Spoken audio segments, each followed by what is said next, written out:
دوسروں پر انحصار کرنے والا ہمیشہ غلامی کی زندگی بسر کرتا ہے اور ذلیل و خوار ہو کر رہ جاتا ہے۔ اسی لیے علامہ نوجوانوں کو خودی اور خودداری کا درس دیتے نظر آتے ہیں۔ تو پیارے بچوں، اب ہم حل کریں گے سوال نمبر 6۔ سوال نمبر 6 کچھ اس طرح سے ہے کہ درج ذیل عبارت کو درست تلفظ اور روانی سے فہم کے ساتھ پڑھیں اور سوالوں کے جواب لکھیں۔ تو پیارے بچوں، آئیے پڑھتے ہیں عبارت اور پھر آخر میں دیے گئے سوالوں کے جواب دیں گے۔ علامہ اقبال نے اردو اور فارسی میں شاعری کے ساتھ ساتھ انگریزی نثر میں بھی اپنے قیمتی خیالات لوگوں کے سامنے پیش کیے۔ ان کی نظر تمام حوالوں سے بہت بھرپور اور گہری تھی۔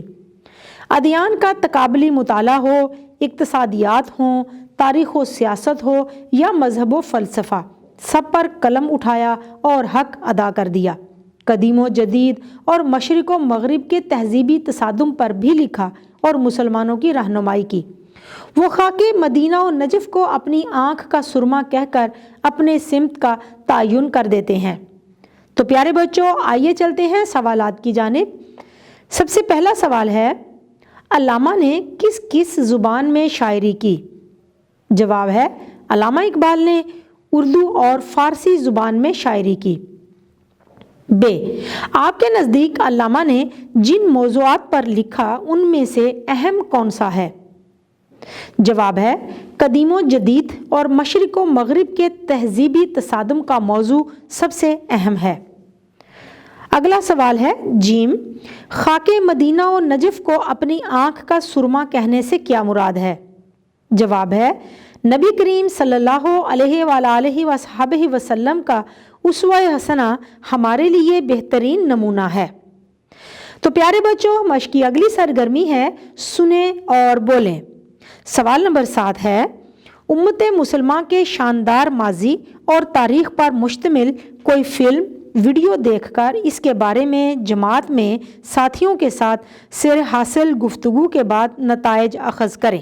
تو پیارے بچوں، یہ سوال عملی سرگرمی ہے۔ آپ لوگوں نے کوئی فلم دیکھنی ہے، کوئی ویڈیو دیکھنی ہے جس میں ہمارے آباء و اجداد کی تاریخی روایات اور عظیم کارناموں کے بارے میں بات کی گئی ہے۔ پھر اس کے بارے میں اپنے کمرہ جماعت میں آپس میں بیٹھ کر اس پر گفتگو کرنی ہے اور وہ تمام نکات بیان کرنے ہیں، وہ تمام عظیم روایات بیان کرنی ہیں، وہ تمام تاریخی کردار ادا کرنے ہیں، وہ تمام تاریخی کردار بیان کرنے ہیں جو ہمارے آباء و اجداد نے ماضی میں شاندار روایات کا مظاہرہ کرتے ہوئے ادا کیے۔ تو پیارے بچوں، یہ عملی سرگرمی ہے۔ مجھے امید ہے کہ آپ بہت اچھے انداز میں کمرہ جماعت میں یہ سرگرمی انجام دیں گے۔ تو آئیے دیکھتے ہیں ہماری مشق کا اگلا سوال۔ اقبال اور آج کا نوجوان کے موضوع پر تقریر کریں۔ پیارے بچوں، یہ سوال بھی عملی سرگرمی ہے۔ اقبال اور آج کا نوجوان، ہم نے یہ سبق پڑھا۔ اس سبق میں ہم نے پڑھا کہ علامہ اقبال اپنے نوجوان کو کیسا دیکھنا چاہتے تھے۔ انہوں نے جس نوجوان کا نقشہ پیش کیا ہے، نوجوانوں سے جو ان کی توقعات تھیں وہ 20ویں صدی کے نوجوانوں سے نہیں تھی، بلکہ قیامت تک آنے والے تمام مسلمان نوجوانوں سے ان کی یہ توقعات تھی کہ ان کو کیسا ہونا چاہیے۔ ان کے اندر وہ شاہین کے جیسے خودداری، غیرت، بلند پروازی اور دور اندیشی دیکھنا چاہتے تھے۔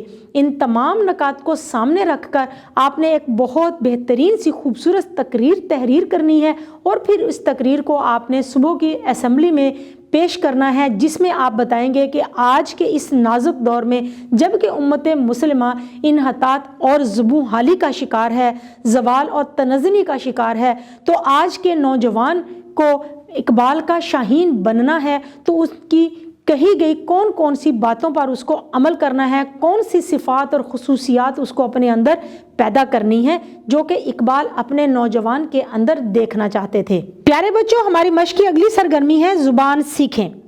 زبان سیکھیں میں آپ اپنی سکرین پر دیکھ سکتے ہیں لغت اور تھیسارس کی تعریف بیان کی گئی ہے۔ لغت، ڈکشنری ایک ایسی کتاب ہوتی ہے جس میں کسی زبان کے الفاظ کو وضاحت، معنی، تلفظات اور دوسری معلومات کے ساتھ بالترتیب حروف تہجی درج کیا جاتا ہے۔ تھیسارس ایک ایسی کتاب ہوتی ہے جس میں الفاظ کے معنی کے ساتھ ساتھ مختلف موضوعات اور تصورات کے بارے میں مناسب الفاظ کی فہرستیں درج ہوتی ہیں۔ تھیسارس کا بنیادی مطلب خزانہ یا ذخیرہ ہے۔ بعد میں یہ لفظ خزینہ الفاظ کے لیے استعمال ہونے لگا۔ تو پیارے بچوں، سوال نمبر 9 آپ نے جو حل کرنا ہے وہ کچھ اس طرح سے ہے کہ اسکول کی لائبریری سے اردو لغت اور تھیسارس تلاش کر کے 10 الفاظ کی فہرست مرتب کریں۔ تو پیارے بچوں، یہ بھی عملی کام ہے۔ آپ نے اپنے اسکول کی لائبریری میں جانا ہے، وہاں سے آپ نے ڈکشنری لینی ہے، وہاں سے تھیسارس لینی ہے اور اس میں سے 10 الفاظ کی فہرست مرتب کرنی ہے، اور پھر کمرہ جماعت میں بیٹھ کر آپ نے اپنے ساتھیوں کے ساتھ ان کے بارے میں بات چیت کرنی ہے اور دیکھنا ہے کہ کون سے بچے نے کس قسم کے الفاظ اور ان کے معنی جو ہیں وہ تلاش کیے ہیں۔ اس طرح سے آپ کے ذخیرہ الفاظ میں اضافہ کرنے میں بڑی مدد ملے گی۔ تو پیارے بچوں، آئیے دیکھتے ہیں ہماری مشق کا اگلا سوال کیا ہے۔ سوال نمبر 10 ہے، درج ذیل مفرد جملوں کو مرکب میں تبدیل کر کے لکھیں۔ سب سے پہلا جملہ ہے 2 دن لگاتار بارش ہوئی۔ دوسرا جملہ ہے دریا میں پانی کی سطح بلند ہو گئی۔ اب ان دونوں جملوں کو ملا کر جب ہم مرکب جملہ بنائیں گے تو وہ کچھ اس طرح سے ہوگا: 2 دن لگاتار بارش ہونے کی وجہ سے دریا میں پانی کی سطح بلند ہو گئی۔ اگلے 2 جملے ہیں، ہر طرف پانی ہی پانی تھا، پوری بستی ڈوب گئی تھی۔ ان دونوں جملوں کو ملا کر ہم ایک مرکب جملہ بنائیں گے: ہر طرف پانی ہی پانی تھا اور پوری بستی ڈوب گئی تھی۔ اگلے 2 جملے ہیں، ڈاکٹر نے دوا دی، مریض کو افاقہ نہیں ہوا۔ ان دونوں مفرد جملوں کو ملا کر ہم ایک مرکب جملہ بنائیں گے: ڈاکٹر نے دوا دی مگر مریض کو افاقہ نہیں ہوا۔ اگلے 2 جملے ہیں، سردی آنے والی ہے، گرم کپڑے نکال لیں۔ ان 2 مفرد جملوں کو ملا کر ہم ایک مرکب جملہ بنائیں گے: سردی آنے والی ہے لہٰذا گرم کپڑے نکال لیں۔ پیارے بچوں، امید ہے کہ آپ کو آج کا یہ ویڈیو لیکچر بہت اچھی طرح سے سمجھ آ گیا ہوگا۔ اپنے تعلم کو پختہ کرنے کے لیے آج کے سبق کو دہرانا مت بھولیے گا۔ انشاءاللہ اگلی ویڈیو میں اگلے لیکچر کے ساتھ پھر ملیں گے۔ تب تک کے لیے اللہ حافظ۔